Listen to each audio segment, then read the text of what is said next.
Bien, entonces vamos a comenzar la clase. Tengo varios points. Primero que entonces mañana recuerden que tenemos ejercicio.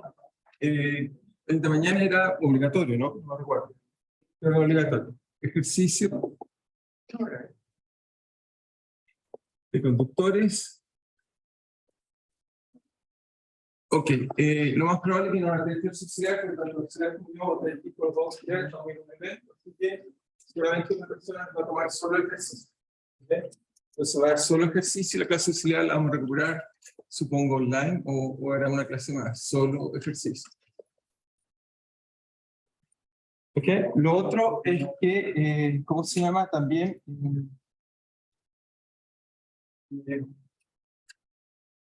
lo otro es que entonces, el jueves, entonces, tampoco vamos a tener clase. Ya la vamos a recuperar la próxima semana, los siguientes de qué día, digamos. O la clase auxiliar, o buscar en qué día podamos recuperar la clase. ¿Okay? Entonces, próximo jueves no hay clase y se recupera prontamente. Próximo jueves no hay clase. Se recuperará prontamente. Trataré de buscar un horario, si no, veré cómo hacerlo. Buscaré una solución para poder resolver. ¿Y qué más tenía que decirle? Ah, bueno, en la mañana estaba bien contento porque ustedes dieron, pero el de física. Y lo dieron por algo porque quiero comentarlo, porque lo dieron por algo, no tiene que ver con el curso, lo dieron para las propiedades cuánticas de la luz, que tiene que ver con los fotones, que tiene que ver con el estado interesante, saber progresado, que nos permite hacer en realidad la ingeniería del futuro, o arquitectura de computadores basados en computadores, que me dice, no hay que mucho estudiar, por ejemplo, mecánica cuántica, sino el común, ni siquiera hay un piso de este tipo de cosas. Me parece un poco extraño, digamos, porque en realidad la ciencia del futuro va por ahí. Acabo de decir que acá no, pero no, y esperamos que algunos países tienen computadores que se basan en este tipo de tecnología, como China y Estados Unidos, que no son computadores, uno basado en superconductores y otro basado en propiedades de la luz. Los de propiedades de la luz son mucho mejores que los que los chinos actualmente, se tienen computadores más poderosos que tenemos actualmente en el mundo. Y solo para decirles que espero que aquellos que se interesan en hacer tecnología, espero que algún día puedan estudiar mecánica cuántica, en particular la intención de este curso de la mecánica cuántica, que son las propiedades que en vez de vamos a campo electromagnético, tenemos fotones y aparecen cosas muy interesantes. Simplemente para que sepan, porque en particular le dieron a 9 personas que estudiaron estas propiedades, a 3 personas que estudiaron estas propiedades. Ok, entonces, dicho eso, eso por lo menos me animó bastante la mañana, me puse muy contento. Así que podemos entonces empezar la clase, por ejemplo, la revisión de las cosas que habíamos discutido, repaso que estábamos discutiendo. Entonces, lo primero que estábamos discutiendo era, entonces estábamos discutiendo algunas cosas, en particular, estábamos discutiendo acerca de qué, el vector desplazamiento, aprendimos que había un nuevo vector D, que es la forma epsilon 0 E más P, polarización, y vimos que este vector satisfacía que la divergencia de D eran las cargas libres, y en particular estudiamos lo que llamamos medios dieléctricos, medios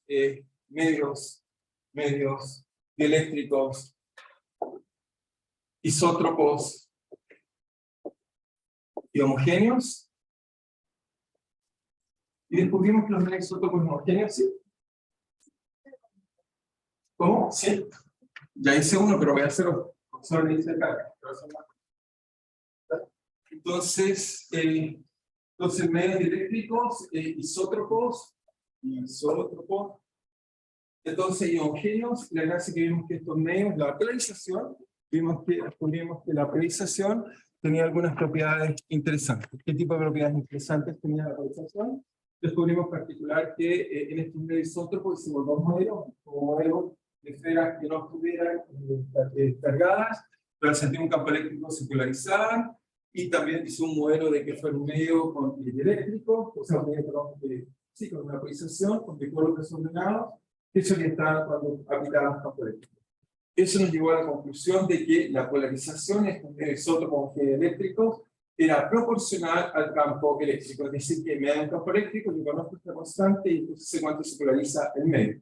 Recuerden que si conozco la polarización, puedo saber la densidad por ejemplo, de polarización. El medio se puede cargar por polarización, se polarizan las cargas y eso tiene que ver con la divergencia de esta polarización. Esa es la matemática, pero recuerden, esto me recuerda a eso que aprendimos de muy pequeños, que era simplemente que cuando aceptábamos una regla, porque no olvidar esa imagen mental, aceptábamos una regla, el papel saltaba y era porque se polarizaba. Es decir, que no estaba polarizado, sentía el campo eléctrico y luego se polarizaba. Una vez que se polarizan es como si fueran partículas cargadas que tienen carga neta cero, pero sí sienten la atracción de un campo eléctrico. Simplemente se giran y entonces eso hacía encontrar esta propiedad que fue importante, y con esta propiedad que vimos con los medios isótopos homogéneos, descubrimos otra cosa importante, fue que entonces el D ahora es, como era proporcional a la polarización más el campo eléctrico, vimos que si el P es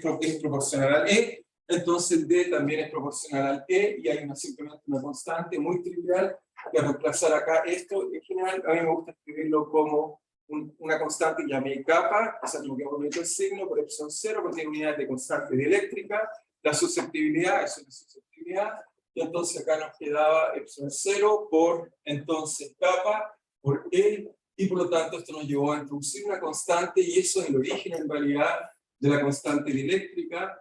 Es simplemente que la constante dieléctrica de un medio cualquiera me da la capacidad de polarización que tiene el medio. ¿Okay? Por otro lado, me dice algo también profundo, me dice que cualquier medio se polariza. Vimos que la idea de la polarización es lo que trata de anular los campos. Tiene un ejemplo muy simple con el cual coloqué una carga al centro en un medio dieléctrico. Lo que vimos que en realidad el medio dieléctrico nos imaginamos, digamos, un medio, digamos, dieléctrico, porque aquí había un medio dieléctrico, constante epsilon. Lo que vimos y descubrimos fue que la polarización lo que hace es que trata de apantallar la carga. ¿Por qué? Porque ahora la carga efectiva si estuviera en el vacío es Q, pero al colocarla en un medio eléctrico lo que vimos que era Q partido por epsilon, o sea, lo que cambiaba era en realidad era Q partido por kappa, porque lo único que cambiaba me aparecía un kappa y un epsilon, que era kappa por epsilon 0. ¿Okay? Eso hacía, y el kappa entonces tenía las propiedades interesantes, digamos, de apantallar las cargas. ¿Ok? Así que esa fue nuestra interpretación, y ya está más o menos llegamos a la última vez. ¿Sí? ¿Estamos bien? Eso es un repaso breve de lo que vemos en la última clase. ¿Estamos claros? ¿Algo así? ¿Y la capa abajo? Sí, no, hicimos la capa abajo. Sí, sí, porque es la constante eléctrica. Porque puede hacerse. ¿Estamos de acuerdo? ¿Estamos bien todos? ¿Es claro para todos? ¿Sí? También, entonces hasta ahí llegamos. No sé si hay alguna duda. ¿Estamos bien? ¿Sí? ¿Está perfecto? Muy bien. Entonces, lo segundo que me faltó observar antes de empezar el tema de hoy día fue que para los campos eléctricos entonces ya teníamos esta ecuación. Decíamos la ley de Gauss, que la escribíamos como ρ partido por, en este caso, epsilon 0, ese era ρ, todo el ρ, y teníamos que rotor del campo eléctrico era 0. Después vimos que esto, una vez que introducíamos la polarización, era mucho mejor escribir el rotor de la divergencia, o sea, la divergencia igual a ρ libre, es decir, solo las cargas efectivas del sistema. Y lo otro es que no hicimos preguntas qué le pasaba al desplazamiento respecto al rotor. ¿Okay? Cuando me dan un vector, necesito saber su divergencia y su rotor, con eso lo conozco completamente. Entonces, el rotor, para la divergencia se aplica esta relación que está acá. Entonces, para un medio, por un medio cualquiera, que se defina entonces el desplazamiento así, si le aplico rotor aquí al campo eléctrico es 0, así que esta parte me queda 0, y entonces encontramos esta relación que no se las puse antes, pero la escribo solo por completitud, que nos dice que el rotor de es un 0. ¿Sí? Ahora escucho. ¿Sí? ¿Quieres hacer una pregunta? ¿Estamos bien? ¿Estamos bien? ¿Ustedes no? ¿Está claro usted? Encontramos entonces para la divergencia tenemos esta relación entre acá, que son, digamos, las que escribimos. También escribimos esta y esta, que nos parece más cómodo, pero hay que recordar esta relación constitutiva que está acá, que relaciona la materia con el campo eléctrico. ¿Ok? ¿Estamos bien? No sé si hay alguna duda o pregunta hasta ahí. ¿Estamos claros? Muy bien. Entonces, vamos a empezar a estudiar hoy, digamos, nos falta una cosa más, que se lo que está hoy. Lo que nos falta entonces estudiar es otra cosa más importante, es simplemente, ok, con eso aprendemos que hay un medio eléctrico, pero la pregunta es qué pasa si tengo dos medios eléctricos distintos. O sea, tengo un medio dieléctrico acá que tiene simplemente una constante eléctrica epsilon 1, y tengo un medio dieléctrico acá que tiene una constante dieléctrica epsilon 2. ¿Por qué eso es importante? Por ejemplo, piensen qué pasa con el agua y el aire. Ambos son medios dieléctricos. Tengo un vaso de agua y uno se pregunta qué le pasa al campo eléctrico y al desplazamiento cuando paso de uno al otro. ¿Okay? De hecho, todas las cosas que son interesantes, la geométrica, tiene que ver con eso. O sea, cuando toman, por ejemplo, un lente y nos pregunta cómo funcionan mis lentes, o lentes de contacto, o lentes normales, o cualquier lente que tengan, cómo funciona, uno entonces, lo que pasa en realidad, si uno mira con cuidado un lente, y esto tiene que ver con las propiedades de un lente, cuando veamos la luz, esencialmente lo que tiene acá es que tiene un medio dieléctrico que es el aire. El aire es casi epsilon 0. Recuerden que era 1, su constante eléctrica era 1,0007, algo así, era muy pequeñito. El lente es un vidrio, ese sí tiene una constante eléctrica distinta. Y lo interesante es que cuando uno pasa un haz de luz, uno descubre una cosa maravillosa que se llama la ley de Snell o de Carr, ambos al mismo tiempo, pero fue descubierta 800 años antes por Inchard, así que bueno, le llamaríamos Snell, de Carr, Inchard, si sería lo más correcto, y aparentemente también algunos trabajos en China.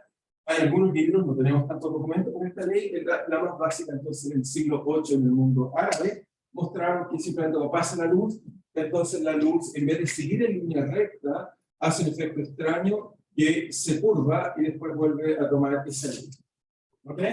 Y eso hace, por ejemplo, cuando colocamos un lápiz en el agua, vemos que se corre. O eso hace cuando miramos a la piscina, nos parece que el fondo está mucho más arriba. Aparece un montón de efectos ópticos solo por esta propiedad extraña de los campos eléctricos. ¿Ok? Entonces, esta propiedad se diga que algo le pasa a los campos eléctricos cuando pasan de un medio a otro medio. ¿Sí? Pero, ¿explicar eso de oro por primera vez? ¿Sí? No, nosotros contaron por el principio de química. No, eso es una explicación de 50 minutos de tiempo. Pero la gente lo aprendió mucho antes, es una posible explicación.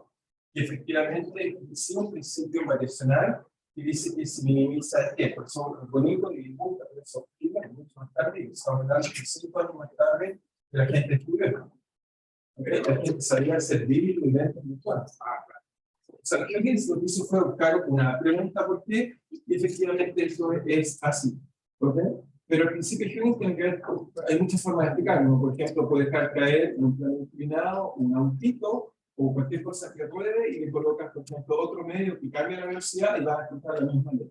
¿Sí? Es una propiedad casi mecánica. ¿Okay?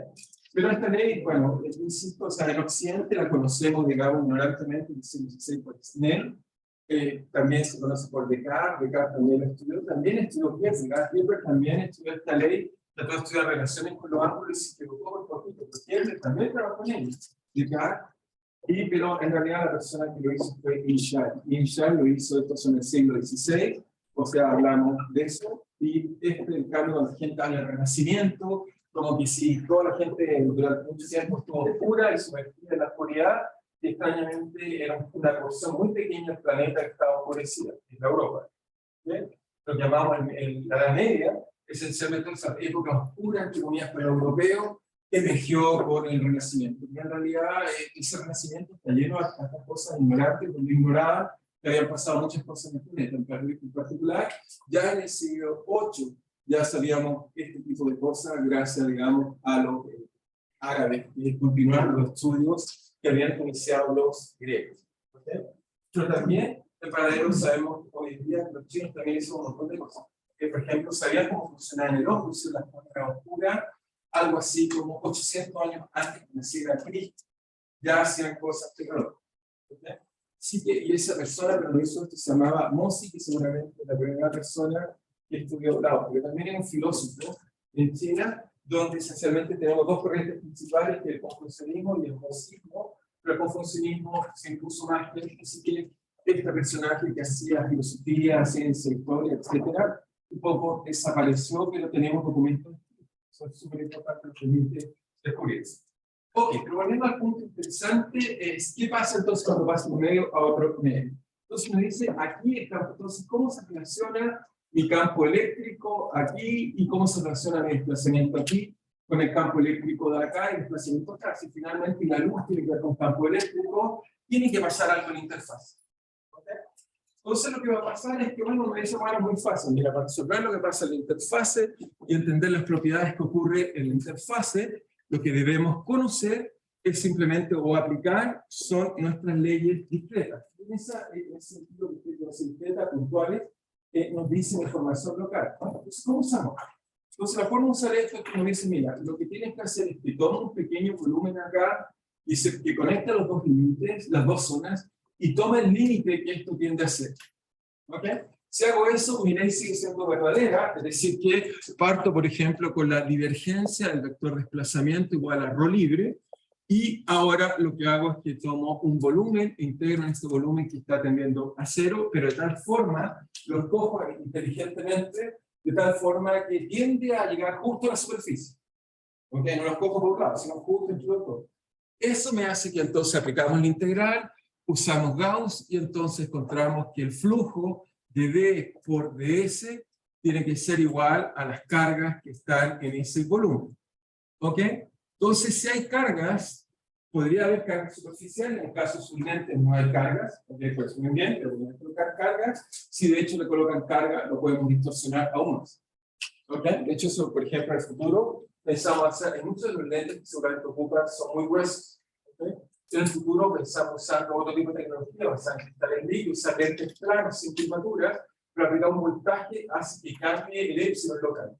¿Okay? Podemos manipular ese epsilon y hacer tecnologías cada vez más pequeñas. De hecho, hace poco cuando estuve, digamos, antes de empezar las clases, en una conferencia, mostraban que estos lentes 3D lo hacían completamente plano, y teníamos cámaras que eran mucho más chicas, digamos, que casi que huellas digitales. Gracias que podemos hacer lentes planos y no estos lentes gordos que usan. Simplemente por ahora esa tecnología es muy cara y está en desarrollo. Entonces, eso nos permite, si tomo el límite, eso tenderá a cero, voy a juntar por el lado acá las cargas que va a ser simplemente en el límite, la única carga que va a haber va a ser la superficie, así que hacer la carga superficial que haya, libre, ojo, son las cargas superficiales libres, no son las cargas de condensación, y eso me va a quedar multiplicado por el área, eso va a ser la única carga que voy a encontrar cuando esto tienda a cero. Y por el otro lado, el D, ¿qué me va a aportar? Bueno, el D, obviamente, cuando esto tiende a cero, digamos, la parte de afuera, el manto del cilindro, no va a aportar, pues cerca del 2,0, lo único que va a aportar en mis integrales va a ser esta parte de acá, y esta parte de acá, y por lo tanto, ¿qué es lo que me va a quedar? En el lado derecho me va a quedar simplemente D, ok, D por la normal, D2 por la normal, multiplicado por el área. Eso me da el flujo cuando se tiende a cero, y por el otro lado me da D1 por la normal por el área. Esto hace que se me cancelen las normales, y me queda esta siguiente relación. Me dice que D por la normal lo llamamos D2 normal menos D1 normal es igual a la densidad de carga que hay. Es decir, que si hay densidad de carga, que me dice que el vector desplazamiento se modifica. Es decir, ¿esto qué me está diciendo esa relación de acá? Si es que alguien no entiende matemáticamente lo que me está diciendo. Me está diciendo que si tomo un medio y tomo otro medio, pienso por ejemplo el aire y un vidrio, si hubiera carga en la superficie, el vector desplazamiento en esta zona normal, solo la componente normal. Imaginemos que el vector desplazamiento es así, la componente normal es así. Si es que no hay carga, se mantiene igual, porque esto es cero. Si hay cargas, si llego a colocar cargas acá, entonces la diferencia va a depender de las cargas que hayan acá, si es positiva o negativa. Es decir, que supongamos que crece acá, es decir, que si hay más cargas acá, entonces tienen que ser positivas, entonces el vector, supongamos que no cambia nada la componente tangencial, en este caso entonces, todavía no he dicho cómo es la componente, mi vector D es aquí, pero D, por ejemplo, si ahora se le aumentó esa, y esta es la componente tangencial, me va a quedar un vector de desplazamiento desplazado, solo por el hecho de que haya carga. ¿Okay? Si no hay carga, las componentes tangenciales normales son iguales. ¿Ok? ¿Está claro? Esto me da una relación en cómo es la componente normal de un lado y del otro lado. ¿Sí? Normal. Las flechas, es que me falta explicar esta componente tangencial. Si me das un segundo, porque todavía no te he dicho qué pasa en la tangencial. Por eso todavía no quiero completar. Tengo que usar la otra ley y ahí voy a saber qué pasa con la otra componente. ¿Ok? Lo uso y vuelvo a subir, ya voy a llegar mucho más. Pero por ahora lo único que digo es que la proyección depende si hay carga. Si no hay carga, queda igual. Si hay carga, va a ser una más grande que la otra. Va a depender si esta carga es positiva o negativa, porque esto te dice la diferencia. Si esto es positivo, quiere decir que esto es mayor.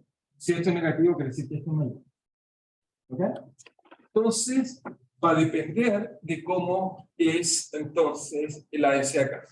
Pero la otra ley que podemos usar, que es mucho más fácil, es la siguiente, es la del campo eléctrico. Me dice que el rotor del campo eléctrico es cero. Entonces, ¿qué es lo que hago para el rotor? Bueno, para el rotor lo que hago es que tomo una superficie cualquiera acá, si quiero un rectángulo, de tal forma que L tiende a cero.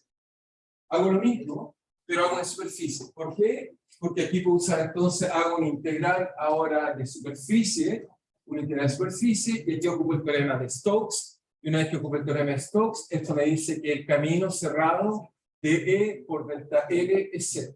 Eso es lo que me dice eso. Es decir, que si acá tomo un camino cerrado, entonces un camino, por ejemplo, lo ordenamos así, un camino cerrado así, eso tiene que ser cero. Ahora, si los caminos de acá están yendo a cero, lo único que va a aportar la integral va a ser la componente que está acá, así que esa parte que está ahí me va a quedar la tangencial, me va a quedar el campo multiplicado por la normal, o sea, en este caso curva tangencial, perdón, por L, donde, no, L, vamos a llamar L grande de acá, esta entonces de acá lo voy a llamar L grande y la otra lo voy a llamar L chico. ¿Estamos de acuerdo ustedes? ¿Está bien ustedes? Una es grande y la otra es chica. Entonces me va a quedar el campo eléctrico de la parte de allá, es decir, 2 por la tangencial, por L menos el camino, solo van a aportar en esta integral 2 caminos, va a aportar este y este de acá. Los otros no aportan porque lo estoy haciendo que se vayan a cero. ¿Okay? Y por lo tanto me queda que esto va a ser E1 tangencial, ok, menos L igual a 0. Cancelo los L y encuentro que para el campo eléctrico en la discusión su componente tangencial es igual a su componente tangencial. Ahora que se explique mejor la pregunta que hizo la mujer. ¿Ok? ¿Cuál es la pregunta? ¿Cómo lo respondo ahora? Entonces, mejor lo veo primero en el campo eléctrico y después lo veo en el desplazamiento. El campo eléctrico es más fácil ver lo que dice. Tengo dos relaciones. ¿Cuáles son las dos relaciones? Tengo por un lado que las componentes tangenciales no cambian, independiente que esté cargado o no. En cambio, esta de acá es D, pero si el medio es isótropo homogéneo y lineal, entonces D es proporcional a E partido por la constante eléctrica del medio. Entonces aquí me queda campo eléctrico 2 normal dividido por epsilon 2 menos el campo eléctrico 1 normal dividido por epsilon 1 es igual a la densidad de carga superficial. ¿Ok? Ahí encuentro ese superficial libre. ¿Ok? Encuentro estas dos relaciones para el campo eléctrico. Entonces, con esto sí puedo resolver la pregunta que me hizo la compañera antes. Es la siguiente. Tengo una superficie. Tengo un medio 1. Lo colocamos en verde si quieren para imaginarlo mejor. Y tengo otro medio acá distinto. Entonces, lo que me dice esto, que si el campo eléctrico aquí es así, lo calculamos y encontramos que tiene esa forma que vemos ahí. Entonces, si tiene esa forma, okay, eso es lo que nunca me llegó, okay, tiene esa forma que está ahí, y entonces el campo eléctrico es así. Esto tiene una componente, fíjense, normal, eso sería su componente 1 normal, y esto sería su componente 1 tangencial. ¿Ok? Lo que me dice es que lo que le pasa al campo eléctrico es que la componente tangencial es paralela, es igual. Es decir, que todo eso, y acá lo dibujo idéntico, no puede cambiar la componente 1 tangencial. Supongamos que la densidad de carga superficial es 0. Aún siendo 0, vamos a ver que el campo eléctrico se deflecta debido a que hay constantes eléctricas distintas. ¿Cómo? Porque me dice que si esto es 0, me dice que E2, la componente normal del 2 dividido por epsilon 2, es igual a epsilon 1. Entonces, acá hay una constante eléctrica epsilon 1 y acá epsilon 2. Supongamos por simplicidad, cualquier epsilon 2 más grande que epsilon 1 o al revés. Epsilon 2 más grande. Suponemos que epsilon 2 es mayor que epsilon 1. Si eso es así, ¿qué significa? Significa que este número es mayor y tiene que ser, el cociente tiene que ser igual. Estoy suponiendo una descarga. Por lo tanto, si este número es mayor, quiere decir que este número tiene que ser mayor para que el coeficiente sea igual. ¿Ok? ¿Están de acuerdo? Para que sean iguales, el numerador y el denominador tiene que ser más grande para que la fracción sea igual. Por lo tanto, en este caso, lo que me quedaría es que es más grande. Me queda así. Y por lo tanto, en este caso, el campo eléctrico, que es la suma de estos dos vectores, me queda así.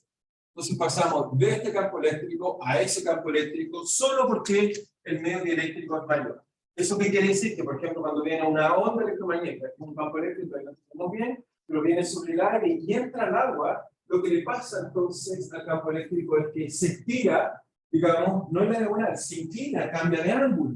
Hay un ángulo aquí que es distinto al ángulo acá, por supuesto son distintos, porque la gráfica es la misma. Este ángulo y este ángulo son distintos, este es más chico.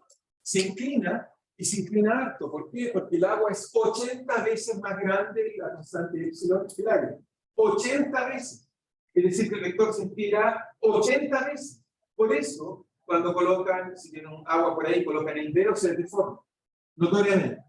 ¿Ok? Lo ven sin ningún problema. 80 veces se deforma el campo eléctrico. Sí.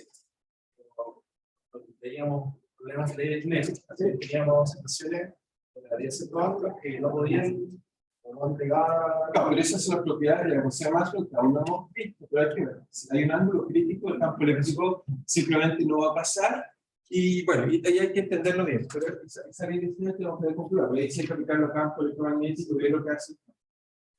Eso sí, ¿Tiene conocido que vale cualquiera? eso vale para cualquiera. Entonces, esas dos leyes nos explican cómo pasan por. No, porque teníamos que resolver más cosas. Esto solo me dice lo que pasa al campo eléctrico. No me dice lo que le pasa a este luz de pregunta. De hecho, este campo viene así y nos está diciendo que sale con un ángulo así. Eso no está diciendo. Pero cuando calculemos la Snell, lo que hace es elemento con esta función de orden de la superficie para la onda electromagnética y sale la Snell de cada función. No hay nada. Digo esto con cuidado porque me parece horrible que cuando alguien mira, por ejemplo, la Mona Lisa y me pregunta quién la hizo y me dice Rafael, todos ustedes se reirían.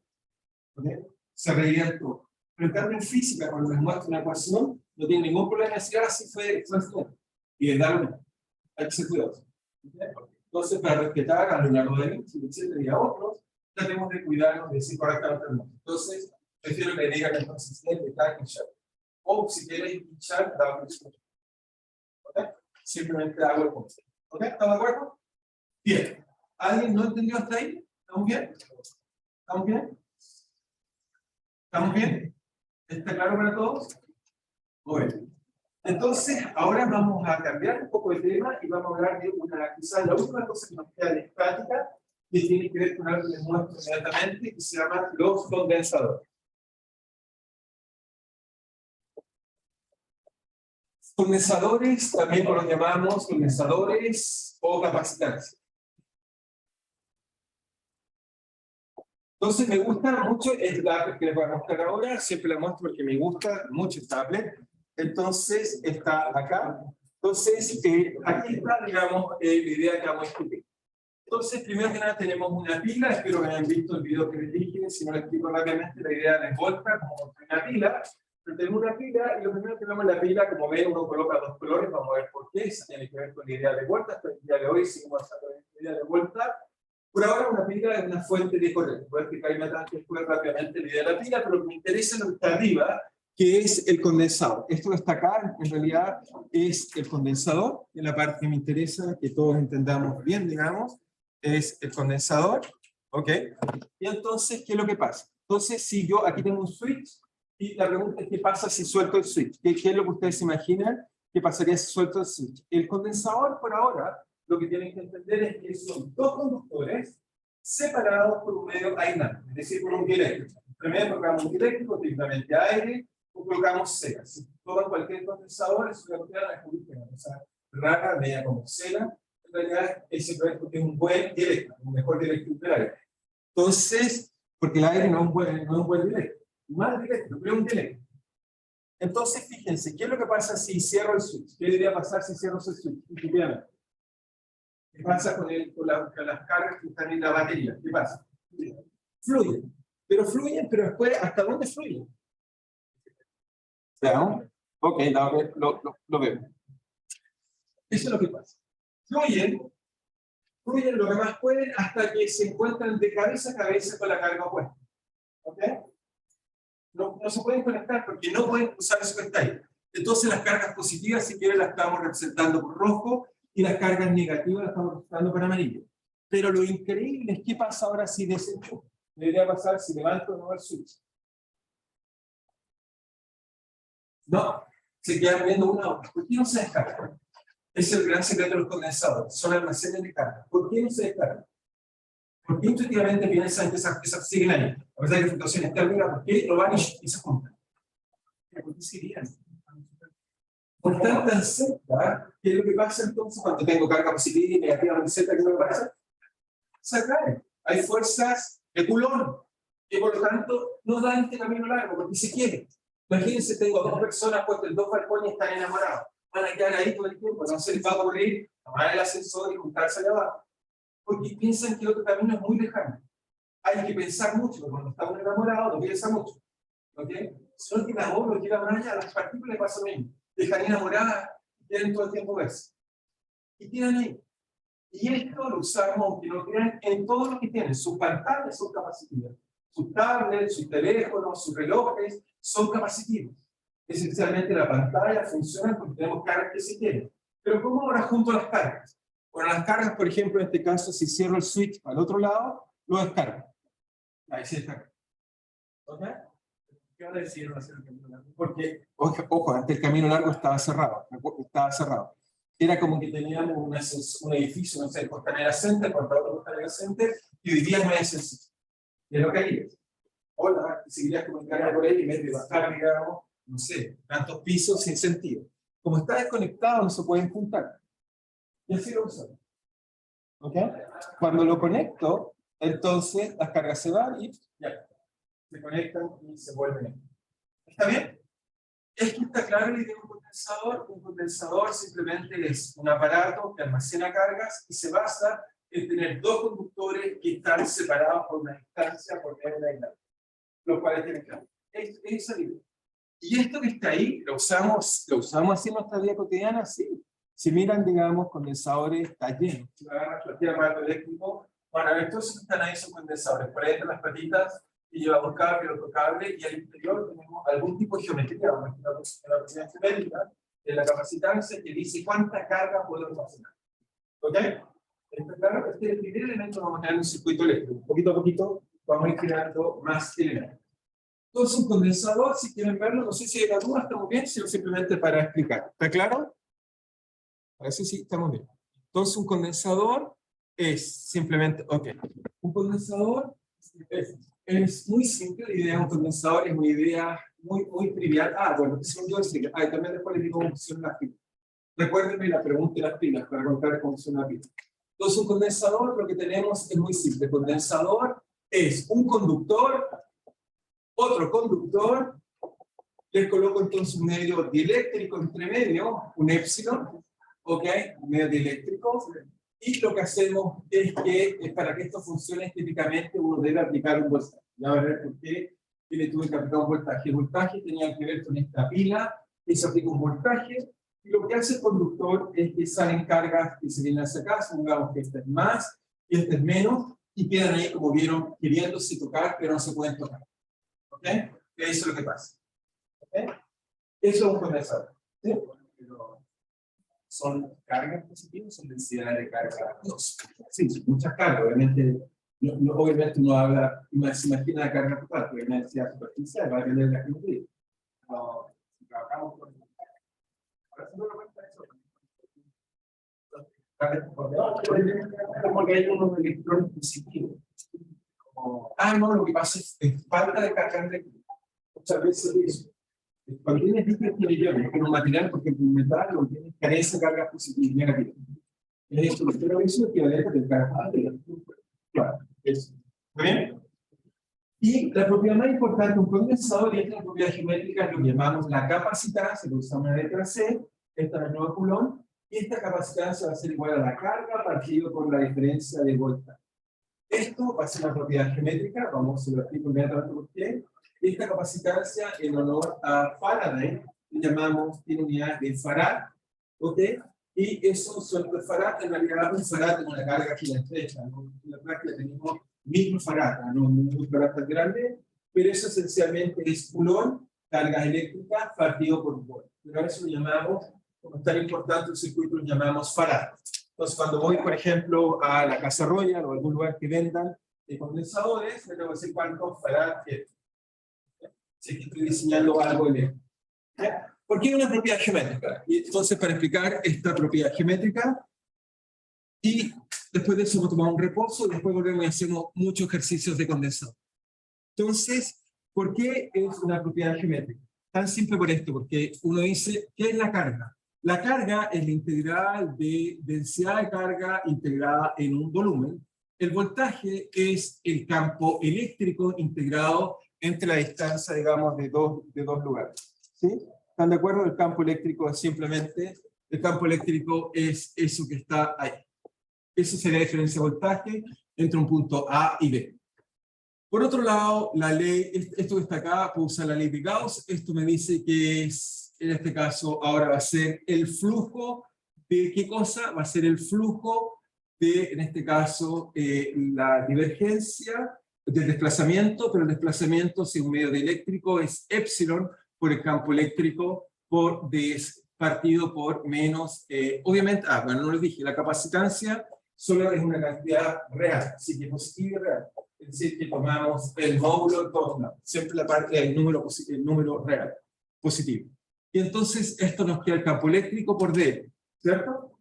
Y uno que diría como físico, ¿qué dirían ustedes? Tengo ahí la integral de E por ds y abajo tengo la integral de D por dl. Ah, bueno, eso quiere decir que no depende del campo eléctrico. ¿Ok? Por eso hace una propiedad geométrica. Lo que vamos a descubrir es que la capacitancia esencialmente va a ser algo así como epsilon, va a tener que ver con la constante eléctrica, va a tener que ver con alguna especie de área y va a tener que ver con un largo. ¿Okay? Va a ser eso la capacitancia. Una propiedad completamente geométrica. Uno toma distintas geometrías y encuentra distintas capacitancias. ¿Okay? Eso vamos a descubrir. Y antes de tomar nuestro recreo, solo bueno, aquellos que no vieron el video o sea, el video acerca de las pilas, solo un comentario, cómo funcionan las pilas brevemente. Esta, como les dije, me gusta ese video porque, bueno, habla un poco de toda la historia de entonces. Galvano, por ejemplo, ha descubierto que cuando le aplicaba con dos cables, las plaquitas de rana se movían, entonces pensó que la había encontrado la vida. Esencialmente, los primeros trabajos publica, piensa que en realidad, a pesar que ya no tiene cabeza, cuerpo, etcétera, se mueve, digamos, la parte de rana y por lo tanto está viva. ¿Okay? Obviamente, rápidamente, Volta, digamos, muestra que estaba mal. ¿Okay? Y lo que él va a descubrir, a grosso modo, y va a ser su batería, va a inventar la primera batería de la historia, lo que va a descubrir es que esencialmente cuando uno coloca un metal y otro metal, son dos metales distintos, hay que colocarle colores distintos para que seamos distintos, dos metales distintos, ¿ok? Dos metales distintos hace la gran gracia de colocar dos metales distintos y además uno se los coloca en un líquido. El líquido ayuda, digamos, típicamente con el ácido, algo que ayude a que ayuda a que esencialmente esto con el contacto en el líquido que esté se oxide y cuando se oxida pierde típicamente iones. Entonces esto se carga con iones y acá por ejemplo uno coloca una membrana tal que estos iones no pueden atravesar la membrana, los separados. Eso hacemos, se agarran la batería de su auto y la destapan y la miran con guantes, por supuesto, el ácido le hace daño a las manos, digamos, para descubrir que esencialmente tiene esto varias veces. Y lo que hace uno acá es que este acá también puede perder iones, pero el número de iones que pierden es mucho menor. Va a depender de cuál uno diseñe, va a depender más iones. Bueno, la de los autos tiene otra propiedad más porque son recargables, pero la idea es la misma. Entonces esta también pierde, pero pierde poquitos. Esta pierde mucho más.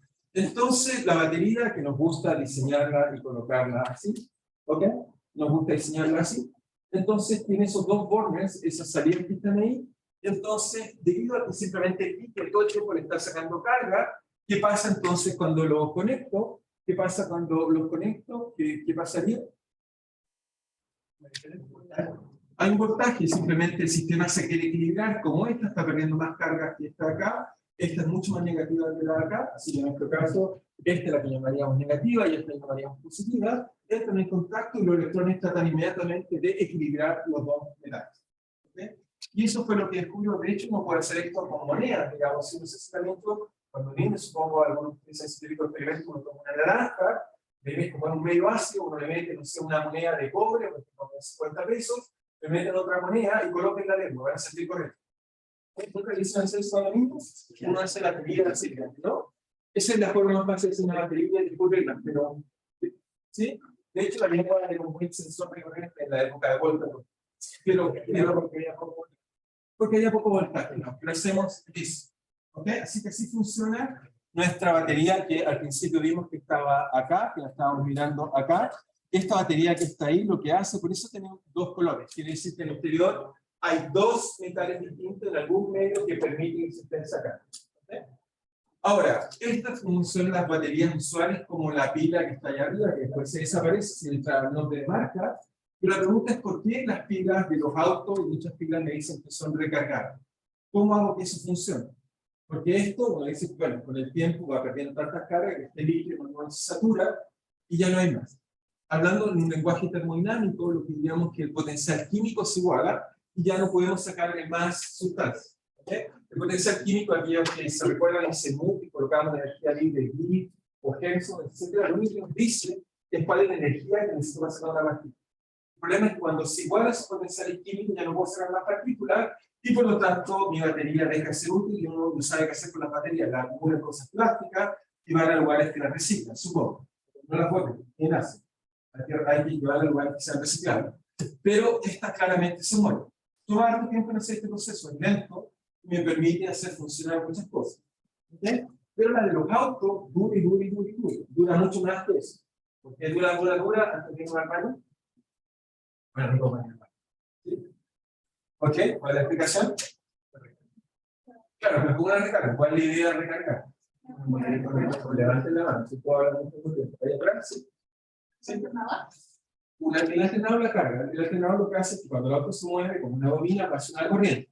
¿Sí? Pero, ¿cuál es el principio físico? Que se puede hacer recargable. Después tengo que invertir en este proceso que estoy hablando acá. ¿Cuál es? ¿Cómo? No, el condensador me permite guardar cargas. De hecho, en el auto guardamos muchas cargas, digamos, para poder hacer hablar. De hecho, en la tele, como un ejemplo cotidiano, cuando apagan la tele y se demora en prender, se ha se demora unos segundos en prender y después prende. Pero cuando yo la apago y no la desenchufo, puedo prenderla rápidamente. Sin embargo, cuando la desenchufo y la prendo, se demora un montón en prender. Quiero decir, algunos segundos más. Eso tiene que ver porque no están sus condensadores cargados. ¿Ok? ¿Sí? Pero ¿por qué funciona una batería recargable? Es una pregunta. Es casi el mismo material. Uno coloca su vida, típicamente usamos el mismo material y son materiales que es bastante cancerígeno, que se llama plomo. ¿Okay? Usamos plomo y plomo. Pero ¿cómo funciona el plomo y plomo? Lo que pasa es que uno... Sí, ahí está una rejilla, ¿no? Sí, muy bien, usa rejillas perfectamente, muy bien. Usa rejillas y pero lo que le hace es pasar corriente. Cuando yo le paso corriente inversa, lo oxida. Oxida mucho más la corriente, un estado que el otro estado, porque el otro, la otra corriente, tiene que pasar por acá. Entonces oxida mucho más este y vuelve a acá. Y después le dejo pasar corriente y este queda plomo oxidado, plomo no oxidado. Y después cuando lo pongo en contacto, digo, como son distintos, el plomo oxidado libera más iones que el otro, puede funcionar así. Una vez que se equilibran y son plomo y plomo, por ejemplo, cuando me pasa en un auto, si no lo cargué, se me descarga, pero lo vuelvo a pasar corriente en la otra dirección y lo vuelvo a oxidar. Y eso se mantiene mucho tiempo. Obviamente el proceso no es infinito, se puede recargar miles de veces, funciona. Y así como tienen baterías recargables y que un poco no hacen entrar los autos en particular, tú también nos hace ser más ecológicos, porque eso fácil, son muy buenos en nuestro medio ambiente. Sí. ¿Por qué no pongo la batería sin recargar? Por lo mismo, porque el principio físico es distinto. Por ejemplo, esa que está ahí de marca conocida que coloca negro y cobre, ¿okay? Esas son como las vueltas, están diseñadas para no recargarse, están diseñadas para que si tú le pasas corriente al revés, no mejoras este proceso. Que ya es lo corriente. Claro, el otro proceso es colocar dos metales iguales y descubrir que cuando le paso corriente en dirección opuesta se oxida. Eso fue el gran descubrimiento, y eso solo se va a hacer con plomo. ¿Okay? Y con algunos metales más, plomo y poquito. ¿Okay? Esas son las baterías recargables, son metal mucho más partículas. En cambio, tú colocas cualquier metal, cualquiera, distinto, en un medio que pueda de alguna forma sacarte metalismo esencialmente, conduce. Por eso vamos a hacer con naranja, limón, etc. Simplemente el proceso rápidamente se lleva un equilibrio. ¿Sí? Y no hace que sea infinito, eso lo permite en función termodinámica. Tiene que ver con la entropía. Algo que la gente, digamos, desprecia y no quiere, digamos. Porque la entropía tiene que ver con el desorden atómico. Y en todos esos procesos, cada vez que tú haces trabajar al sistema, hay parte de la energía que se va al desorden, es decir, que crea efecto, aumenta fluctuaciones, eso hace que exactamente el mismo cátodo que estamos usando, no es el mismo, se va envejeciendo. La entropía explica por qué no podemos vivir para siempre. Si pudiéramos controlar la entropía, viviríamos para siempre. Lo que hemos hecho de los últimos cientos de años es alimentarnos mejor, tener una mejor vida y hemos prolongado nuestra vida. ¿Okay? Pero ese proceso me dice, ¿hasta cuándo puedo vivir? ¿5 años? ¿150 años? 40 años al máximo. Pero, o sea, si seguimos cuidándonos bien, vamos a vivir más. ¿Okay?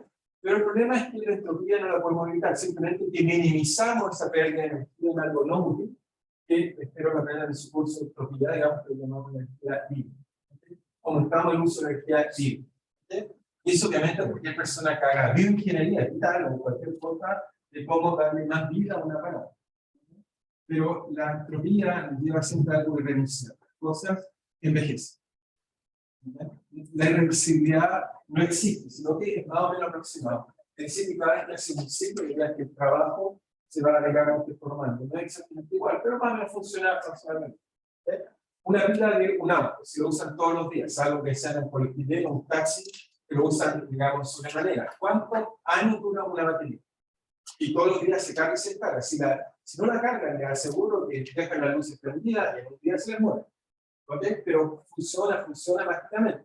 Nadie se pregunta, lo que es rara, debe funcionar. ¿Cuánto es una batería de agua? Más o menos. ¿Cuánto? 20 años. Me gustaría comprar esa batería de agua. Veo que no puede estar cierta o no usan mucho. ¿Cuánto es una batería de agua más o menos? 5 a 10. ¿Sí? ¿Otro valor? Más o menos, el fabricante te lo dice. ¿Sí? 20 años sería mucho, ¿verdad? Si el primer que tenemos que decir, está bien saludado. Muy bien. Vamos haciendo un bailar más y seguimos. Voy a buscar un video. Sí, escucho mientras está buscando un video. ¿Sí?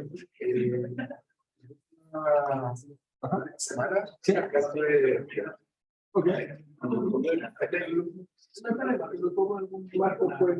Fue la clase de ¿ok? No hay ningún problema. Una cosa que me quiero preguntar. Sí. Estoy viendo la clase. Sí. Ok. Sí, algunas sí. Me puse la del año pasado, o lo que tiene, mejor. Sí. Pero para esta final del curso,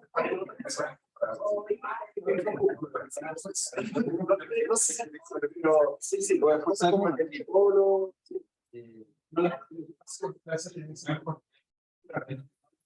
Pero lo tengo en mente. Pero ¿dónde puedo conseguir ese material? Se la repasé en el futuro, lo pasé en magnitud. No es que no puede estar. Debería revisar todo. Sí, pero está, no te preocupes, si lo buscas bien, no es que no esté. A ver.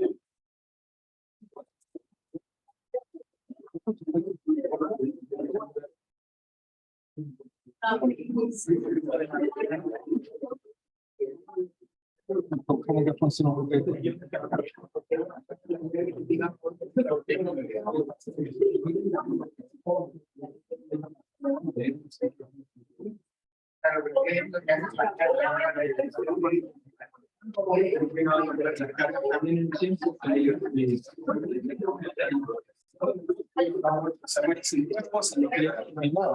Hay un montón de cosas interesantes y simplemente que hay que buscarlas, pero hay cosas que se están moviendo.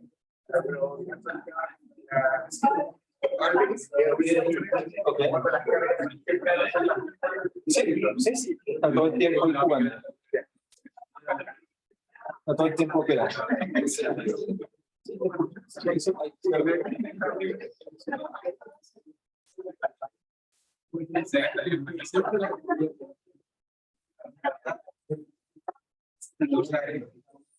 ¿Cuál es la primera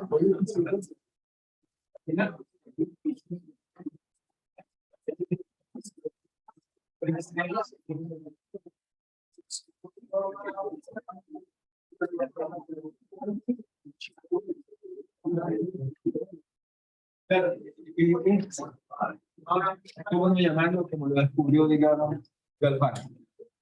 Es que había dicho que la...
Bueno, porque de nuevo todavía está en equilibrio, lo mueve que es como revolver, pero no dura que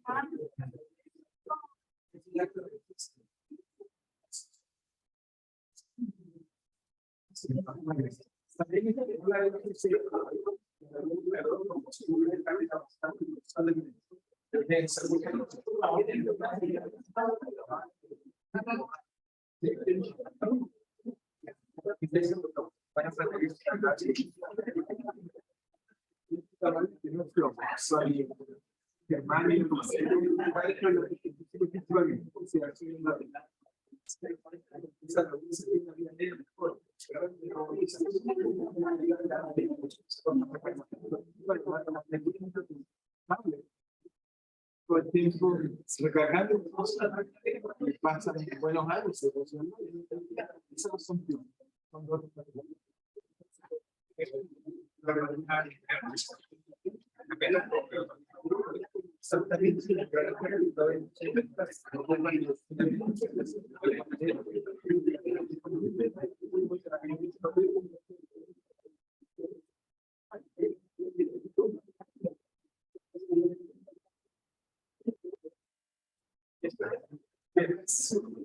Ok, entonces,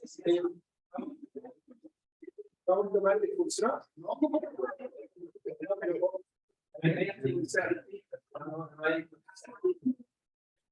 Coloca de la misma manera, obviamente, Roland, cuando tienen que tomar atención.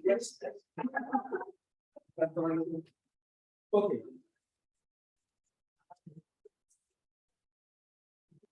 Ese era un buen sensor, pero voy a partir con mi condensador favorito que salva la vida de muchas personas. Se los muestro.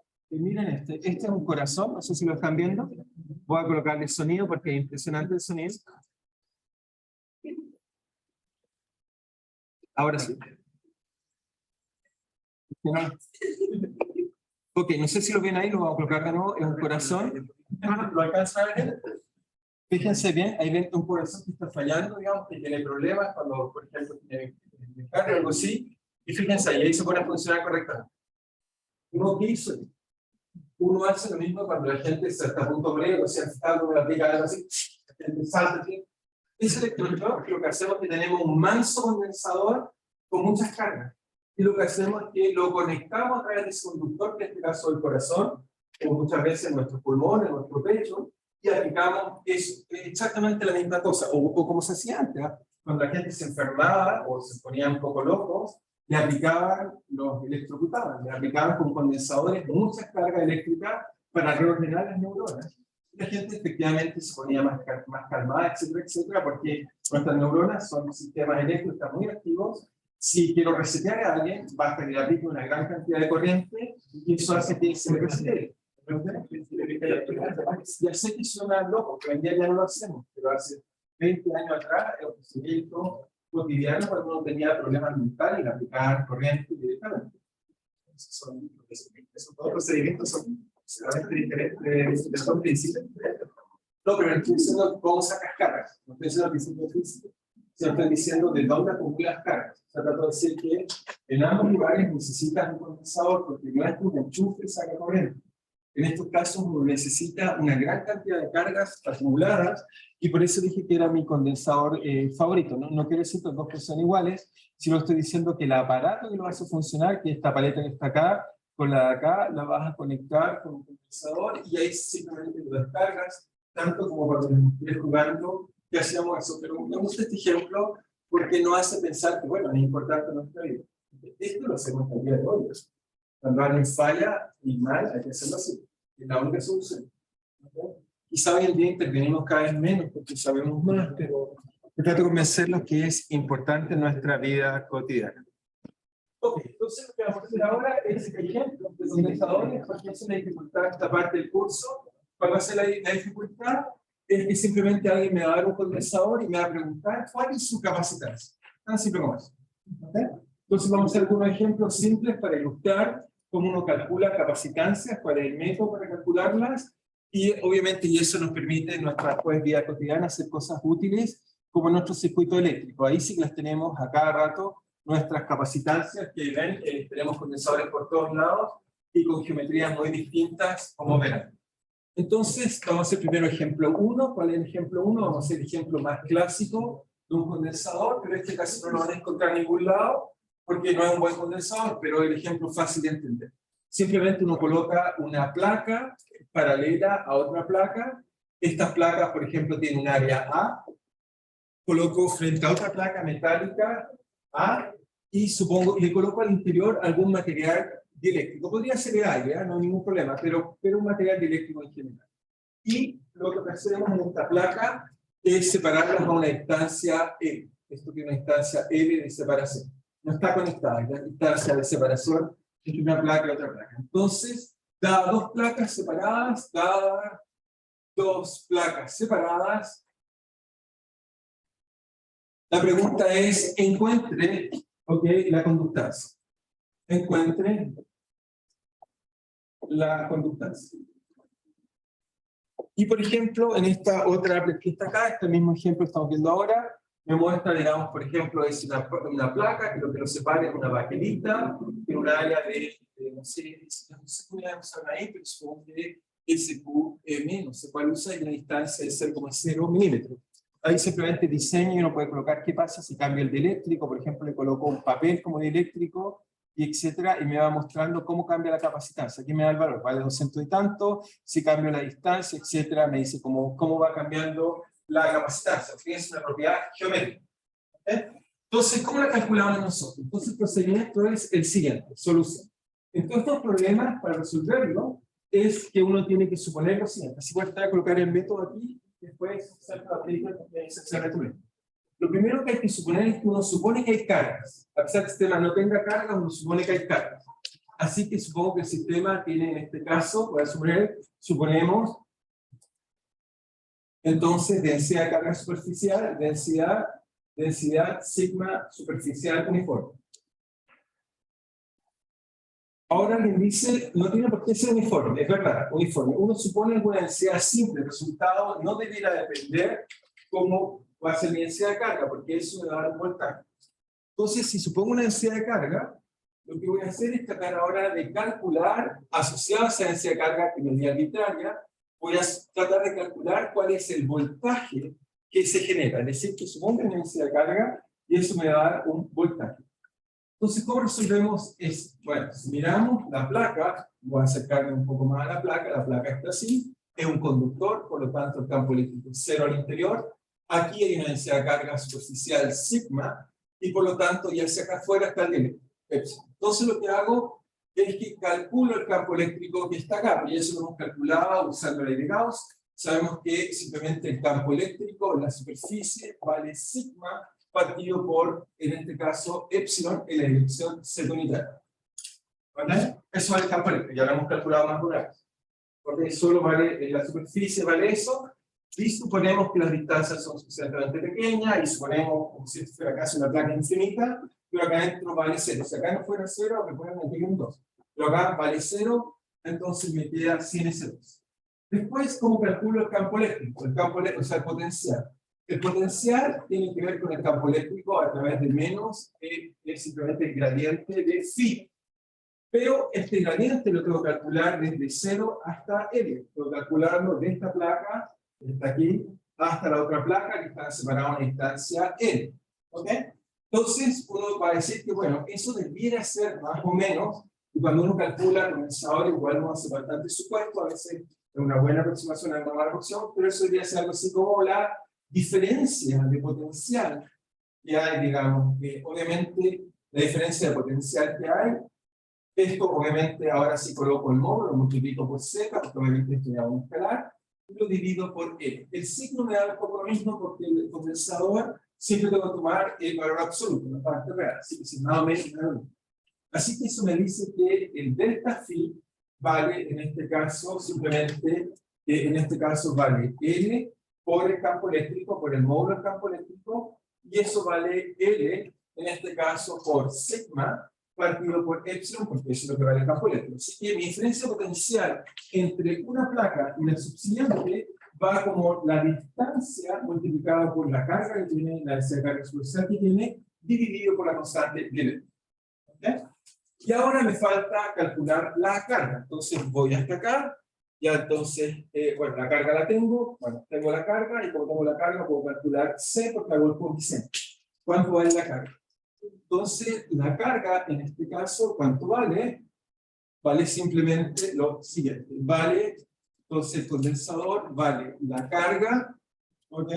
Vale simplemente la carga, pero la carga vale sigma por el área, partido, eso es la carga, si alguien no lo ve, quizás no lo he colocado acá. C igual a la carga, partido por la diferencia.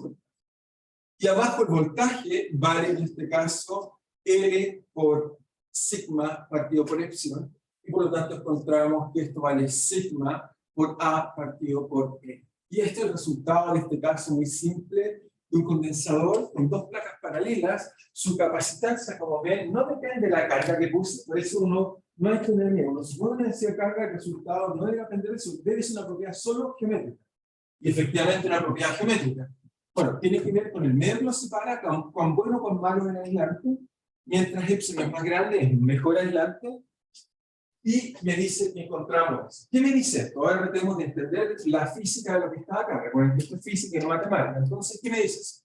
Entonces, pregunta.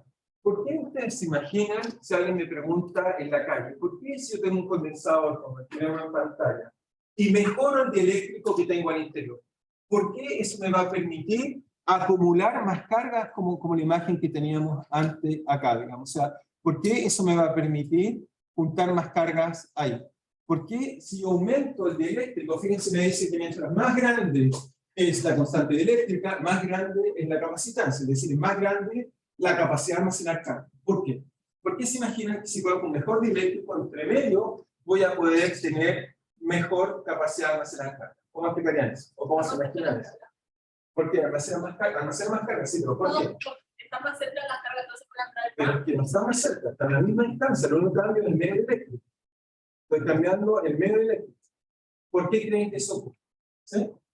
Que así el límite que podemos tomar de carga para mantenerse, que no pase, mayor porque no permite el paso. Está casi cerca. Recuerden qué fue lo que les enseñé en la última clase. ¿Qué es lo que hace el medio eléctrico sobre una carga? Lo dije al principio de la clase. La pantalla. Por lo tanto, si yo apantallo más cargas pueden estar, porque la carga efectiva que ve el medio es como si fuera menor. El sistema trata de meter todas las cargas que puede. Coloca todas las cargas que puede. Sin embargo, si ahora yo le digo que coloco mejor medio eléctrico, es como que ve menos cargas por esa pantalla. Entonces, simplemente esto es porque el efecto apantallamiento. ¿Ok? Entonces, la capacitancia es proporcional a epsilon, a constante eléctrica, ya que esto permite mejor apantallamiento de carga. Apantallamiento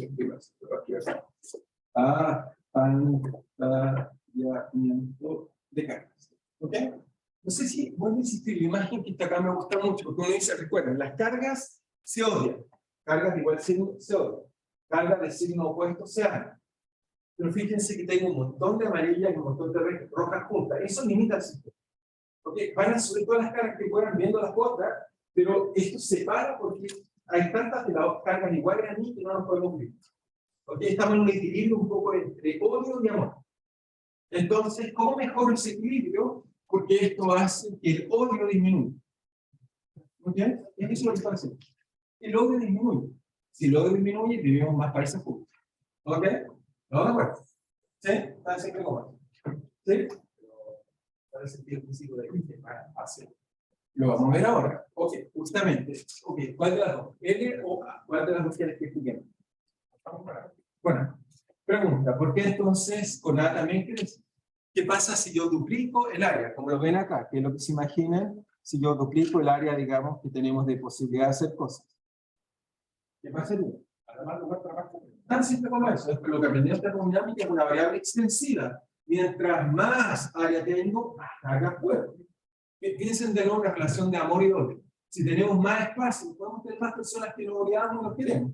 ¿Ok? Tan simple como eso. ¿Sí? ¿Estamos todos de acuerdo? ¿Alguien no entendió eso? Mientras más área, más posibilidades de incluir las cargas.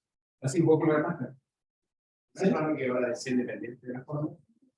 No, ya vamos a cambiar, voy a hacer otro ejemplo. ¿Cuánta geometría va a cambiar? Para este condensador, ese resultado. Cada condensador tiene su propia capacitancia. Depende de la geometría. Voy a hacer, por ejemplo, con otra geometría, el resultado no tiene nada que ver con eso. ¿Ok? Entonces, la del área quedó clara para todos. Aumento el área y eso me permite poder colocar más cargas, esencialmente eso. ¿Ok? Tan simple como eso. Es decir, personas que se odian, en espacio más grande pueden vivir, espacio más reducido no. ¿Ok? Tan simple como eso. La misma idea. Entonces, debido a la repulsión de cargas de igual signo,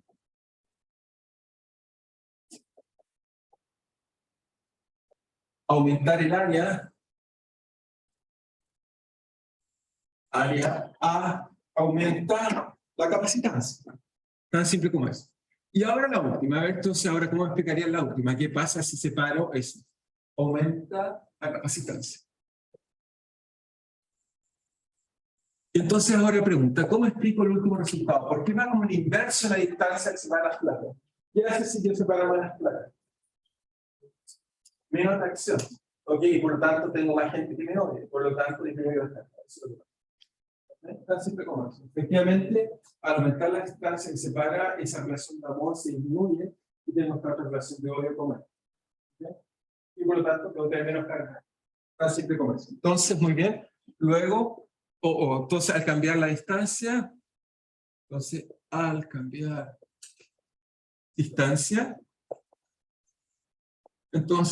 L, la atracción disminuye, la atracción de cargas opuestas disminuye,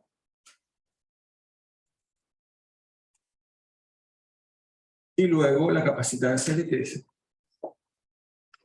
¿Sí?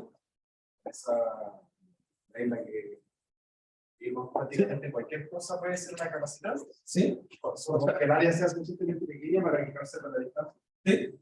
O sea, bueno, hacemos muchas capacitancias en nuestra vida diaria, sí, o sea, las compramos y las vendemos. Ahora, para hacer un circuito eléctrico, uno a veces requiere cosas muy precisas, no es cualquiera, pero sí. Yo podría hacer cualquiera.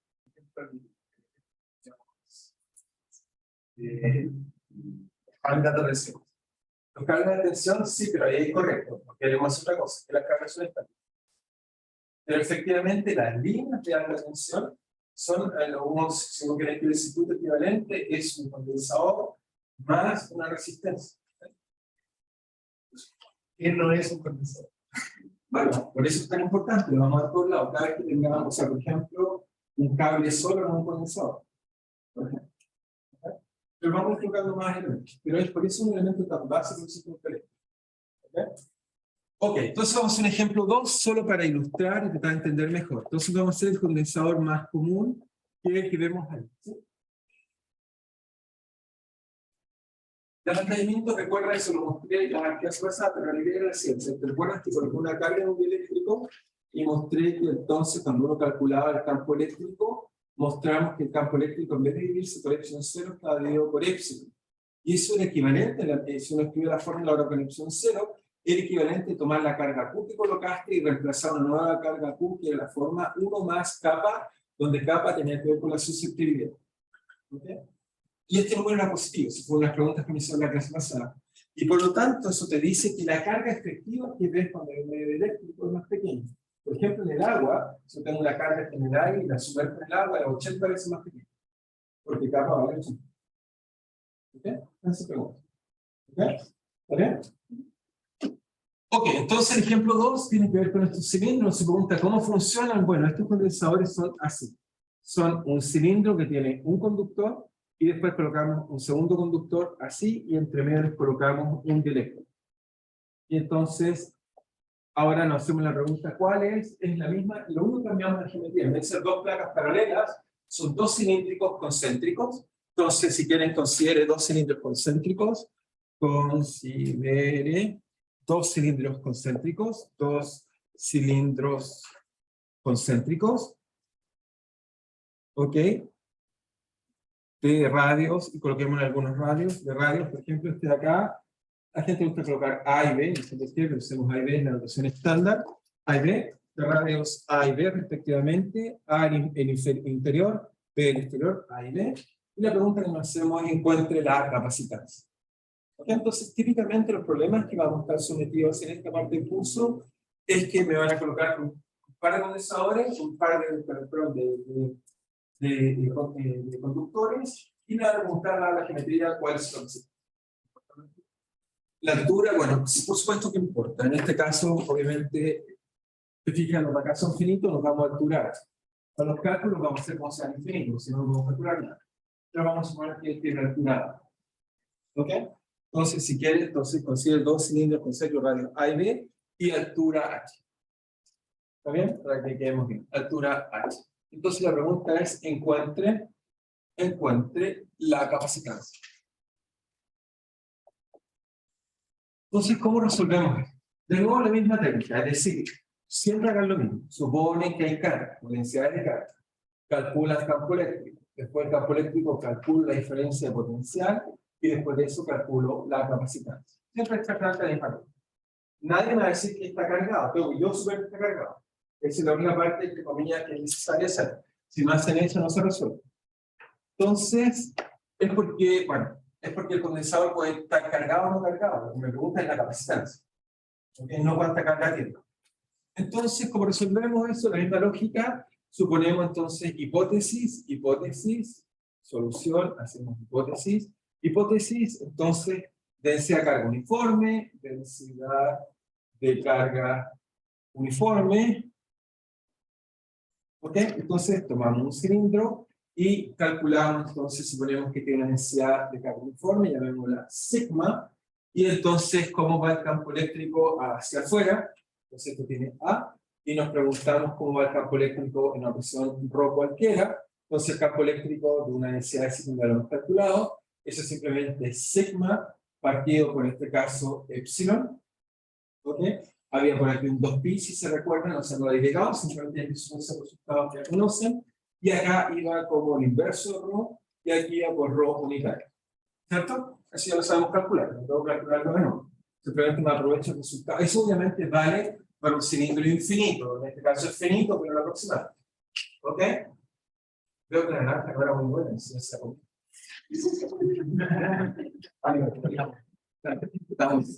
Bueno, y entonces me queda ese campo eléctrico. Y ahora lo que tengo que calcular es el potencial. Obviamente yo tengo que calcular el potencial entre un conductor y el otro conductor. No puedo calcular todo el espacio. ¿Okay? Entonces, lo que uno diría, bueno, la diferencia de potencial, simplemente en este caso, en general, para cualquier punto, era la integral de esto hasta acá, se me queda todavía menos sigma partido por 2pi epsilon logaritmo de ρ. Eso lo obteníamos porque había que usar coordenadas cilíndricas y usábamos entonces gradiente en coordenadas cilíndricas y eso nos permitía encontrar que iba como eso, porque era la derivada directamente de A de ρ. ¿Ok? ¿Ok? Usar coordenadas cilíndricas.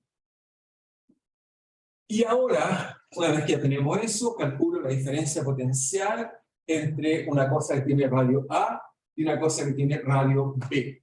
Entonces, ¿cómo hago eso? Bueno, me queda que la diferencia potencial es simplemente sigma partido por 2pi epsilon del logaritmo de A partido por el logaritmo de B. ¿Okay? Recordar que los logaritmos son números negativos cuando son fracciones y cuando son no fracciones son números entonces positivos. ¿Okay? Como dije, voy a tomar el valor absoluto, me queda la diferencia de logaritmo, pero la diferencia de logaritmo es equivalente geométricamente simplemente a tomar el cociente de los dos logaritmos. Así que me queda eso está ahí. ¿Ok? ¿Estamos de acuerdo? Eso es log de B menos log de A. Me queda eso que está ahí. Y ahora, ¿qué hago? Ya tengo la diferencia potencial. La capacitancia entonces va a ser la carga. Entonces, ¿cómo va a ser la carga? La carga, en este caso que va a estar ahí, va a ser sigma, ahora la densidad superficial, va a ser sigma por 2pi por el radio, en este caso vale A, el radio interno, y esto está, además eso me da el perímetro, y ahora por la altura, es multiplicado por H, y ahora lo divido con la diferencia potencial, que vale sigma por 2pi epsilon log de B partido por A. ¿Ok?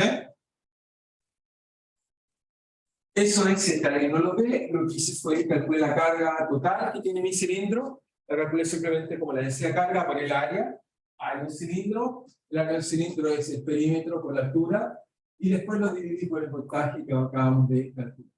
Y entonces encuentro, hago un poco de simplificaciones, se va esto, y me queda en este caso, pero si el sigma me queda abajo, no queda abajo, no queda más, el sigma va aquí por 2pi. Ahí me quedo mal en 2pi, perdón. Entonces esto va abajo, lo anotemos. Entonces esto va acá, va 2pi por epsilon y acá hay un 2pi. ¿Sí? Ahí sí. Entonces, no se cancela en este caso, se van las cargas, por supuesto. Este sube arriba y me queda algo así como 2pi al cuadrado o 4pi cuadrado. Muy bien. A por H por epsilon partido por el log de B partido por A. Ya está. Ya tenemos nuestra capacitancia respectiva de este problema. ¿Ok? Ahora, si se fijan, de nuevo me sale una propiedad geométrica. ¿Ok? Completamente geométrica. Pero esta vez, fíjense, bastante no lineal. El logaritmo es algo muy no lineal. El logaritmo es una función, es de las funciones que diverge, que crece más suavemente debido a que es la inversa de la exponencial, y la función que crece más notable. ¿Ok?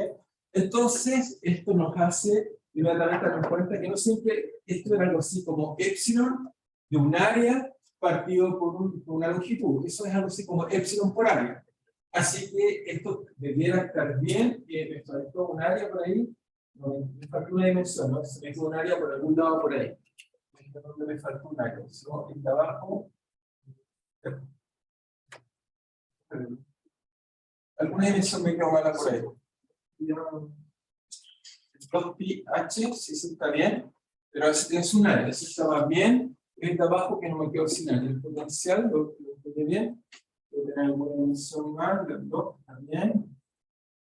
El blog ya sí dimensiona, ahí me faltó algo. Porque dimensionalmente tengo un problema, me falta una longitud por aquí. Pero no, porque el potencial varía de esta acá. ¿Estamos bien? Sí, pero ahí queda dimensional. Está faltando una longitud, estoy buscando dónde me quede mi longitud.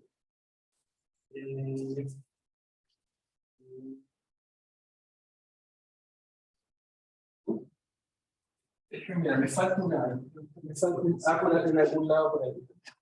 No, eso, bueno, hay un problema dimensional, pero está bien. Puede tener un A, digamos, puesto en algún lado. ¿Cómo? El campo eléctrico es proporcional. Hay una, yo tengo una X sin cancelar. El campo eléctrico de acá era proporcional, ¿no? Ahí está bien, ¿no? Simplemente la densidad de carga partido por ρ, eso es lo que nos quedaba, y no nos queda ninguna, ¿no? Es que déjeme calcularlo rápidamente, en este caso. ¿Sí? Entonces me queda el flujo me queda A, eso me queda simplemente. Ah, sí, pues aquí, porque efectivamente, cuando tomo un acá, pero simplifique la altura, pues me queda eso extremo. Ok, déjeme calcular, me falta aquí una. Aquí hay una, creo que en mi cálculo se me da. Entonces me queda el flujo, y sabe que lo calculamos rápido, el flujo igual a la carga al interior, ¿cierto? La carga al interior, esa la sabemos calcular, vale sigma, ahí está la que me falta, vale sigma por A por la altura, ¿ok? Esa es la que me falta. Y acá me queda que se dividió por el epsilon efectivo. Y de acá cuando calcule voy a sumar que ese es el ρ por ρ, muy bien, por 2pi. Ok, ahí está integrado. Y aquí sale un H. Se me cancelan los H y me queda sigma por A por epsilon. Ahí está la dimensión que me falta. Hay una acá que tiene que ver con los que vienen integrados, me faltaba un A. ¿Ok? Entonces, ese se me viene ese A y se me queda ahí. Y ese A entonces se me queda aquí, ese A se me queda ahí y ahí sí está bien. Entonces, efectivamente, eso efectivamente es algo que tiene dimensiones de epsilon por h, si no estamos mal. Así que está bien, porque tiene esta dimensión. Ahí está perfecto. ¿Y qué nos dice esto? Y ahora vamos a la respuesta interesante. ¿Cómo esto es un logaritmo? ¿Y por qué usamos estos condensadores? Y no usamos otros condensadores. ¿Por qué este es el buen condensador? La gracia es que este es el buen condensador, porque como va el logaritmo, si yo duplico, por ejemplo, si en el caso anterior uno duplica el radio, supongamos duplico el radio exterior. Si uno calcula cuánto crece el perímetro crece proporcional al radio. Si duplico el radio, el perímetro crece. ¿Okay? Por lo tanto, el área también crece y se duplica. Sin embargo, la capacitancia, en este caso, no va como eso está ahí, no se duplica, porque el doble de un número no va a desplazar el número. Entonces, la gracia que tiene usar, en este caso, este tipo de condensadores, es que uno realmente puede condensar mucha más carga debido a solo la geometría. Cambiando un poco la geometría, me pueden aparecer funciones muy complicadas que me permiten entonces hacer mejores condensadores. Un mejor condensador es con el mismo material, como acumular la misma cantidad de cargas. Es decir, o tomo dos placas con los mismos conductores o las enrollo. La respuesta que es más eficiente enrollando. ¿Okay? ¿Sí? Como ¿Cómo sería esa eficiencia que está mejor que el otro? Igualar. Porque calculan la cantidad de material. ¿Sí? O sea, yo te digo, tengo, si quieres, tanto material, te doy la superficie. Tú lo distribuyes como quieras. Cortas las placas, como una hoja de papel y preguntan el rollo o la corto. Y después calculas cuál es el mejor condensador. ¿Okay? La respuesta te va a ser que este es el mejor condensador. ¿Ok? ¿Qué tan grande tiene que ser las placas para que sea? Pero si tienes el mismo material, tienes límite. Es lo que dijo lo que es fácilmente trata de pensar, o sea, toma una hoja de papel y calcula cuál es el mejor. Estoy seguro que es el mejor. Pero calcula, exacto, súper, ¿sí?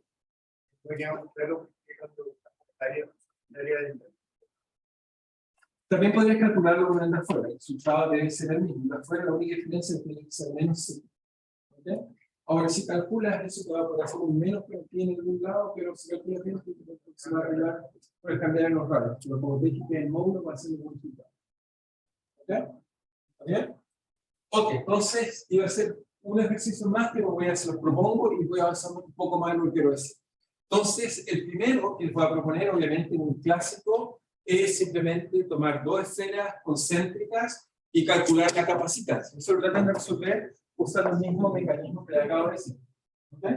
Por ejemplo, obviamente no puede colocar un ejemplo más complicado, pero por esto, para resolver, es una esfera acá y puede ser un corte imaginario y nos imaginamos que acá hay otra esfera. ¿Ok? Dos esferas concéntricas. Se dan los radios que quieran, concéntricas. La pregunta es, encuentren sí. ¿Ok? Son distintos radios. Hay un radio R1 y hay un radio R2. ¿Ok? Le rompí como si fuera una especie de huevo, pero es para que vean esfera. ¿Okay? Y el segundo propuesto es que uno puede mostrar que una esfera sola, si uno la compara con infinito, como si el otro conductor tuviera infinito, pero uno se imagina una esfera sola, uno puede mostrar que eso sí tiene una capacitancia. Uno se una necesidad de carga, uno calcula el campo eléctrico, uno calcula el potencial, uno calcula la capacitancia, como si el otro conductor tuviera infinito, y uno también le puede encontrar una capacitancia un solo conductor aislado. Solo. Pero sabemos que la esfera, cuando la manejamos mucho, es como una partícula. ¿Sí? Entonces, todas las partículas que fregan son como condensados. ¿Cómo condensados? ¿Sí? O sea, todo condensado. Si te imaginas que el infinito es cada otra carga. ¿Sí? ¿Sí? ¿Ok? Entonces, el tiempo que me queda voy a tratar de explicarle algo que sí aprendieron, supongo, mucho en el colegio, que son los condensadores en serie en paralelo. ¿Ok? Entonces, lo primero es condensadores en serie en paralelo. ¿Sí escucho? ¿Escucho? ¿Sí? ¿Algo? ¿Estamos bien? ¿No? ¿Estamos bien? Ok. Y para ver. Yo sé que esto de los capacitadores es muy excitante. Está muy bien. Está muy interesante. Está bien, estoy de acuerdo. Entonces, los condensadores en serie en paralelo es la siguiente idea. Entonces, de nuevo tomamos una batería como las que explicamos, y entonces lo que hacemos es que sacamos un cable, y ese cable lo conectamos a una placa, y después lo conectamos a otra placa esta acá, pero después, por ejemplo, amarramos otro cable por aquí, y lo amarramos con otro cable acá, por ejemplo, un alambre, y tenemos dos condensadores, por ejemplo, en este caso estarían en paralelo. Este tiene condensancia C1 y este 2, paralelo. Entonces la pregunta que uno se va a hacer muchas veces es, dado dos condensadores en paralelo o muchos más, si esto es equivalente a un solo condensador separado, conectado a una sola batería. No. Entonces leyes de las leyes que tenemos. Entonces, ¿cómo calculamos eso? Entonces, fíjense, lo primero que nada, la batería lo que va a hacer es que me va a hacer que el voltaje que se está aplicando sobre el condensador 1 es el voltaje que se aplica al condensador 2. ¿Okay? Son iguales. ¿Sí? Y la carga, y aquí viene el problema. Entonces, al principio el material salía en carga. Imagínense como el problema que les mostré al principio, las cargas corrían por aquí, pero algunas cargas se van a ir por el condensador de arriba y algunas cargas se van a ir por el condensador de abajo. Es decir, que tengo acá Q1, acá tengo Q2, acá tengo menos, perdón, debería ser acá Q1, menos Q1 y acá Q2 y menos Q2 con la misma notación. ¿Cierto? Algunas cargas se van para acá, otras se van para allá. Y la que está acá, el equivalente, acá tiene una carga Q total, o sea, tiene una menos Q y Q. Ahora, lo que tenemos es que el Q total es igual a Q1 más Q2. O sea, que la carga total del condensador equivalente tiene que ser Q1 más Q2. Pero Q1 es, por definición de capacitancia, es la capacitancia multiplicada por la capacitancia 1 multiplicada por su voltaje. Q2 es la capacitancia 2 multiplicada por su voltaje. El Q total debiera ser igual a una capacitancia, digamos, efectiva multiplicada por el voltaje. Por lo tanto, si miran eso que está ahí, la capacitancia efectiva, si yo divido por el voltaje, y como el voltaje son lo mismo, porque el voltaje me lo da la batería, entonces encontramos que la capacitancia efectiva es C1 más C2. Entonces, cuando tenemos condensadores en serie, descubrimos que, en paralelo, perdón, descubrimos que la capacitancia se sube. Es decir, que esas dos capacitancias son equivalentes a una capacitancia que tiene la suma de las capacitancias. Es decir, que a veces yo quisiera, por ejemplo, almacenar más cargas, pero cuando uno va al mercado, van a ver que las capacitancias están discretizadas, que entre tantos farad. ¿Cómo yo creo una capacitancia que yo quiero usar? Simplemente, por ejemplo, las puedo sumar. ¿Okay? O las sumo a través de usar circuito en paralelo o en serie. En el caso de usar suma en serie, simplemente lo que uno coloca es la misma batería, pero ahora uno coloca una capacitancia, después coloco otra capacitancia y las coloco acá. Y me pregunto si eso es equivalente a una sola capacitancia efectiva. Hacemos la misma idea que acabo de hacer, pero nos preguntamos, digamos, con estas capacitancias que están ahí. ¿Ok? Entonces, hacemos con eso está ahí. Entonces, ¿cómo hacemos esto acá? Bueno, este acá, fíjense que el voltaje, aquí tengo A, B, C. ¿Ok? Entonces, el voltaje de A a C, que es el voltaje que tengo aquí, me voy a llamar, no sé, me voy a llamar D, porque se usamos por la el voltaje de A a D es igual al voltaje que hay de A a B, más el voltaje de B a D. ¿Ok? Eso tiene que ser así. Por otro lado, las cargas, si esto se carga con carga Q, el de acá menos Q, pero el de acá tiene que estar neutro, está al lado, así que tiene que ser Q, y este acá entonces menos Q. ¿Ok? Simplemente es porque algunas cargas se van para allá y otras para acá. Si hacemos eso, vamos a contar finalmente una cosa que, y eso es el resultado interesante, ahora lo podemos escribir, es que todos los condensadores tienen la misma carga cuando están en serie, y entonces encontramos el siguiente resultado inesperado. Este nos va a dar que el voltaje, entonces, de acá vale, ¿qué vale el voltaje? Vale la carga Q dividida por la capacitancia total, eso es igual al voltaje entre A y B, eso vale la carga Q partido por la capacitancia 1, más el voltaje de B a D, es una carga Q dividida por la capacitancia 2, entonces encontramos lo que llamamos la suma de los recíprocos. Cuando escribimos entonces capacitancias en serie, las capacitancias entonces se suman con los recíprocos. Esto ya es un poco más raro, porque entonces hace que el resultado dependa cómo suman las capacitancias. ¿Ok? No es llegar en que, por ejemplo, si sumo dos capacitancias iguales, entonces ahí me queda, digamos, la capacitancia efectiva me queda la mitad. ¿Ok? Pero si sumo una distinta de otra, es sumar fracciones y eso nos va a dar el resultado total. ¿Ok? Así que lo que vemos es que el circuito, vamos a ver un poco, en serie las capacitancias se suman con los recíprocos, en caso del paralelo se suman aditivamente. ¿Ok?